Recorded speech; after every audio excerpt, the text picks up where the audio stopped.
Meu nome é Marcos e hoje eu vou contar um caso que aconteceu comigo há mais de 15 anos atrás. Em 2008, quando eu ainda trabalhava como caminhoneiro. Eu sei que muita gente não vai acreditar, mas eu juro que é verdade. Foi a coisa mais assustadora que eu já vivi na minha vida. Eu estava fazendo uma viagem de São Paulo para Belo Horizonte, levando uma carga de aparelhos eletrônicos. Era uma tarde chuvosa e nublada e o relógio se aproximava das 3 horas da tarde. Eu estava na rodovia Fernão Dias, perto da divisa entre os dois estados. Foi então que eu vi um rapaz na beira da estrada fazendo sinal com a mão. Ele parecia ter uns 20 anos, era magro, moreno e usava uma camiseta branca e uma calça jeans rasgada. Ele tinha uma mochila nas costas e um boné na cabeça. Eu resolvi parar e oferecer uma carona. Eu sempre gostei de ajudar as pessoas e achei que ele poderia estar precisando. Além disso, eu queria ter alguém para conversar e me distrair da solidão da estrada. Eu abri a porta do caminhão e ele subiu. Ele me agradeceu com um sorriso e se apresentou como Daniel. Eu disse que me chamava Marcos e perguntei para onde ele ia. Ele disse que ia para Belo Horizonte também, que tinha uns parentes lá. Eu achei estranho um rapaz como ele viajando sozinho, mas não quis fazer mais perguntas. Eu liguei o rádio e fui seguindo pela rodovia. O rapaz parecia simpático e falante. Ele me contou que tinha saído de casa há alguns meses, que gostava de viajar pelo Brasil e conhecer lugares novos. Achei a história dele interessante, mas também senti uma certa pena. Eu imaginei que ele devia ter algum problema familiar ou pessoal para largar tudo assim. Tentei dar uns conselhos para ele, dizendo que ele deveria pensar no seu futuro, que ele poderia estudar ou trabalhar em alguma coisa. Ele me ouviu com atenção, mas não pareceu muito interessado. Disse que não gostava de ficar preso em um lugar só, que preferia ser livre e viver cada dia como se fosse o último. Falou que o mundo era grande demais para se limitar a uma rotina. Não concordei muito com ele, mas respeitei a sua opinião. Pensei que cada um tem o seu jeito de ser e de ver as coisas. Eu continuei conversando com ele sobre assuntos variados, como futebol, música e política.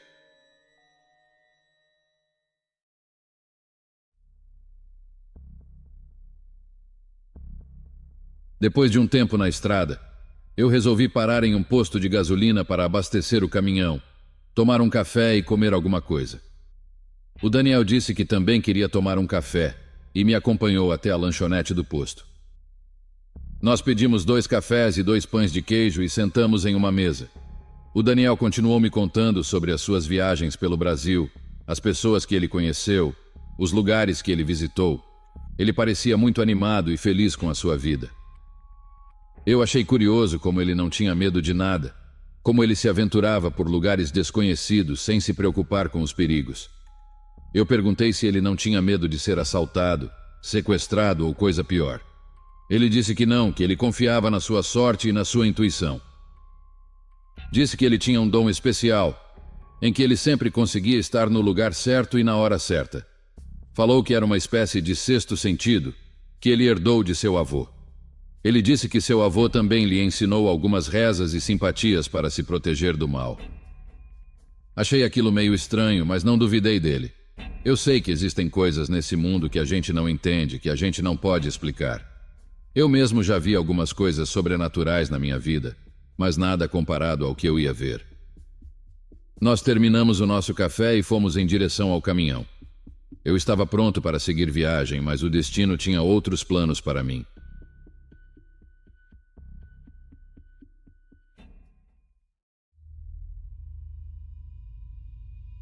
Depois que terminamos nossos cafés, decidimos seguir viagem. Assim que nós chegamos perto do caminhão, nós fomos surpreendidos por 3 homens armados. Eles saíram de trás de um arbusto e nos apontaram as armas. Eram ladrões de carga e queriam levar o meu caminhão e a minha mercadoria. Eles nos mandaram ficar quietos e levantar as mãos. Perguntaram qual de nós era o motorista. Eu disse que era eu, e o Daniel confirmou.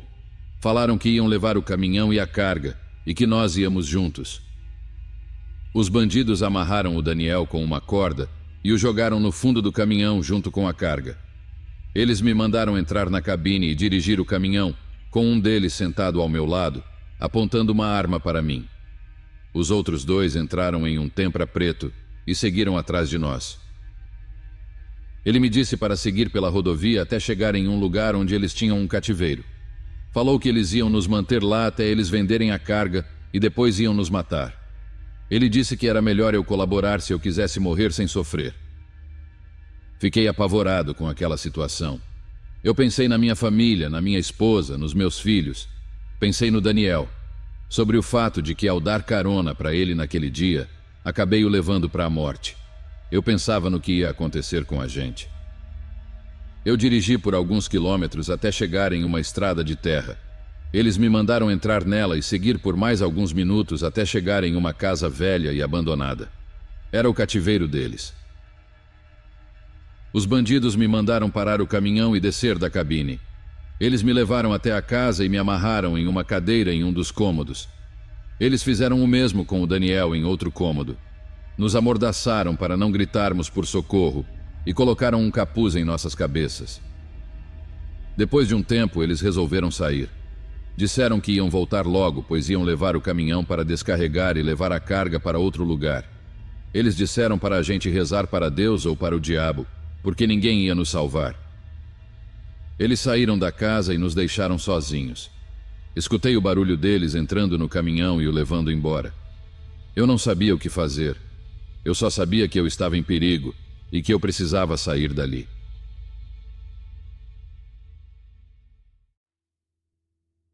Eu estava naquela cadeira, amarrado e amordaçado, sentindo o tempo passar devagar. O desespero tomou conta de mim quando percebi a gravidade da situação. Eu comecei a chorar, ao lembrar que eu poderia morrer e deixar a minha família desamparada. Eu fiquei ali por horas, sem ter noção do tempo. Eu só percebi que tinha anoitecido quando eu ouvi o barulho dos grilos lá fora. Depois de um bom tempo, comecei a ouvir gemidos e barulhos altos vindos do cômodo ao lado onde o Daniel estava. Pensei que ele estava passando mal ou tentando se soltar, então minha preocupação aumentou. Os gemidos e a respiração ofegante dele ecoaram pela casa, enquanto ele se debatia e fazia barulhos estranhos. Foi quando comecei a ouvir grunhidos vindo da mesma sala. Aqueles grunhidos dele ficavam cada vez mais altos e mais graves. Era como se algo estivesse acontecendo, algo que eu não conseguia entender. De repente, o barulho de algo batendo fortemente contra a porta da sala ao lado ecoou pela casa. Parecia que alguém estava tentando derrubar a porta. Meu coração acelerou, e eu me perguntei como o Daniel estava conseguindo escapar tão facilmente. O som da porta cedendo e quebrando fez meu estômago se contorcer de medo. Eu sabia que algo estava errado, algo que estava além da minha compreensão. Eu escutei passos pesados no corredor lá fora, e logo depois, o som da porta da frente sendo derrubada. Nesse momento, imaginei que o Daniel tinha conseguido escapar e me deixado ali sozinho. Minutos depois, percebi o som de um carro se aproximando da casa. Os bandidos estavam voltando. Eles entraram na casa, viram a porta da frente arrebentada e logo notaram a fuga do Daniel. Começaram a discutir sobre o que fazer, pois agora o rapaz poderia chamar a polícia e descobrir o cativeiro. Um deles sugeriu que a única opção fosse fugir dali e abandonar o plano. Então outro deles perguntou o que fazer comigo. A resposta foi aterradora. Eles decidiram me matar. O bandido entrou no cômodo, tirou o capuz que me cobria e apontou a arma para mim. Eu sabia que minha vida estava por um fio quando, do nada, algo inesperado aconteceu. Ouvi um barulho vindo do lado de fora, um som de algo atacando os outros 2 bandidos. Escutei rosnados e o som de uma briga feroz, coisas se quebrando, e o desespero dos criminosos. Aquele que estava na sala para me matar saiu no corredor, apontando a arma para fora e atirando no que estava atacando os outros. De repente, diante da porta, no corredor escuro, uma criatura avançou naquele bandido na minha frente.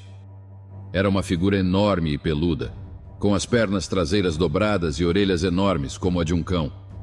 Ela estava atacando o bandido ferozmente e só parou quando percebeu que o bandido não se movia mais. Ele voltou a um dos outros bandidos que ainda estava vivo e continuou a atacá-lo. Um silêncio tomou conta da casa quando a criatura entrou na sala por um momento. Me encarou com olhos selvagens farejou o ar ao meu redor e depois saiu. Ela permaneceu no corredor por um tempo, enquanto eu pensava no que tinha presenciado. Após um período de tensão, a criatura começou a gemer e se debater, enquanto ouvia o barulho de ossos estralando. Eu estava perplexo, sem saber o que pensar. Finalmente, após algum tempo, Daniel, o garoto ao qual eu tinha dado carona, se aproximou da porta da sala onde eu estava, nu e coberto de sangue. Ele me perguntou se eu estava bem, desamarrou as cordas que me prendiam à cadeira e retirou minha mordaça. Enquanto Daniel vestia roupas, eu olhava ao redor, vendo os bandidos caídos no chão, cobertos de sangue e marcados por garras. Eu não conseguia acreditar no que eu estava presenciando. Era uma verdadeira cena de terror.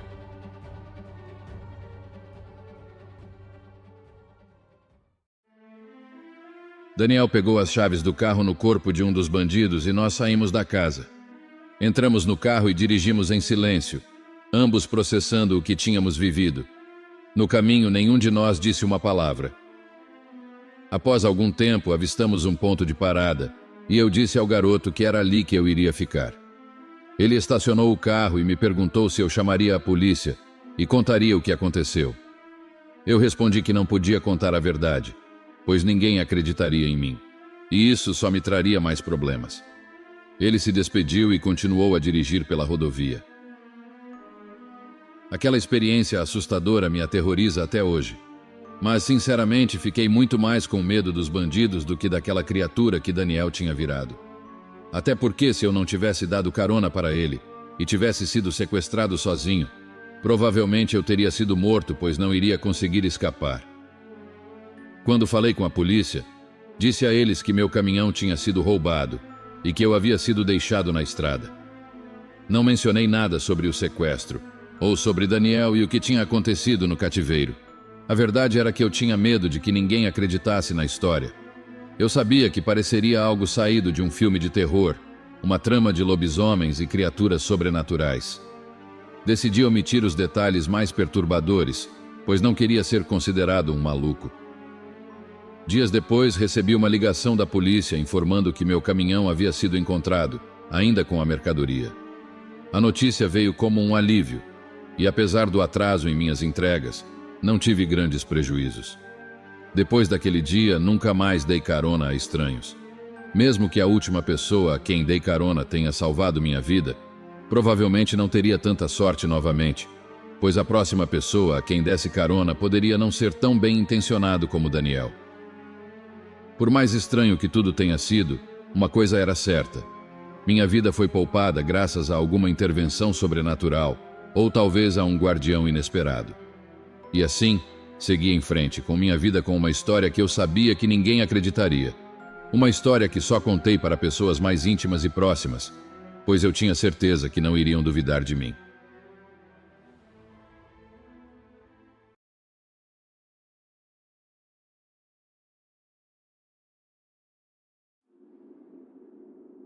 Em meus poucos anos como caminhoneiro, tive algumas experiências interessantes, e não estou falando apenas de histórias de fantasmas ou coisas semelhantes na estrada.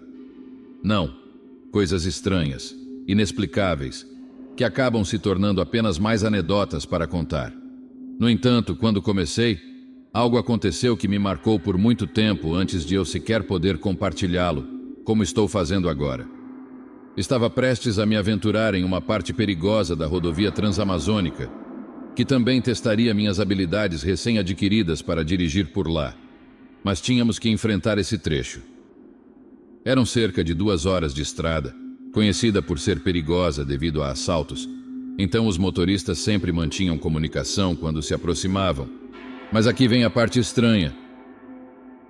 Acho que cerca de 30 minutos à minha frente estava outro colega, e ele anunciou no rádio que estava prestes a entrar na curva, como ele a chamou, e disse, desligando o rádio por um tempo.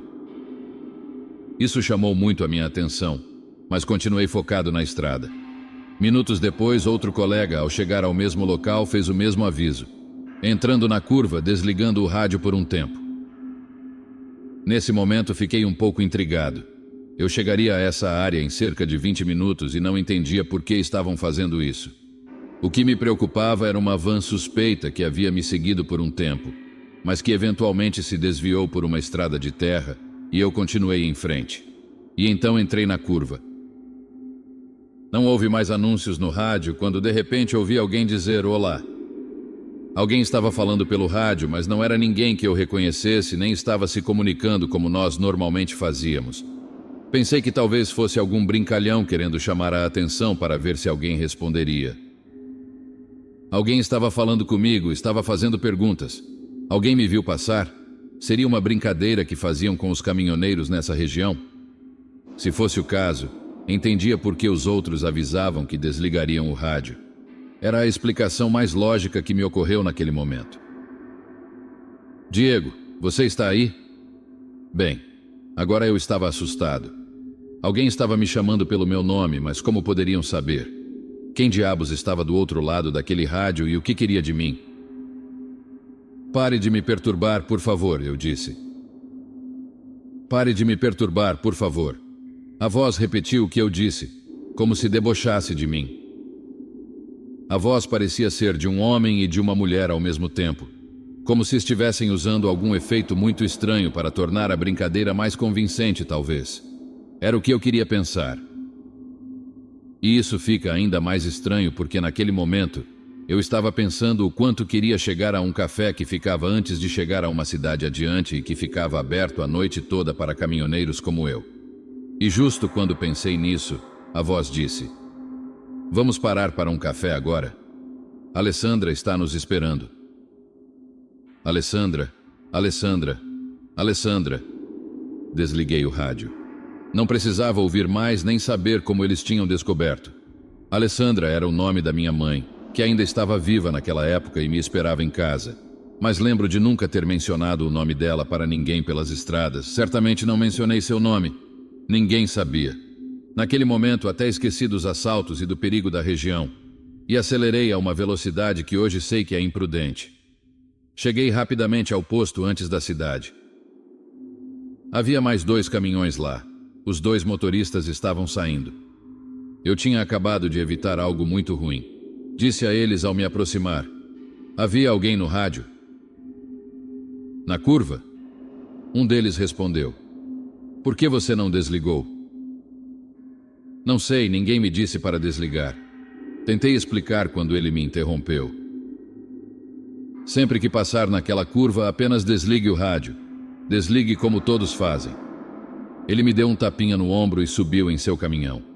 Por um momento quis saber o que aconteceu com os outros. Como eles descobriram que tinham que desligar o rádio, qual explicação havia? Porque com certeza havia uma explicação. Mas enquanto isso, continuei dirigindo com o rádio desligado, como todos fazem. Há coisas que é melhor não saber,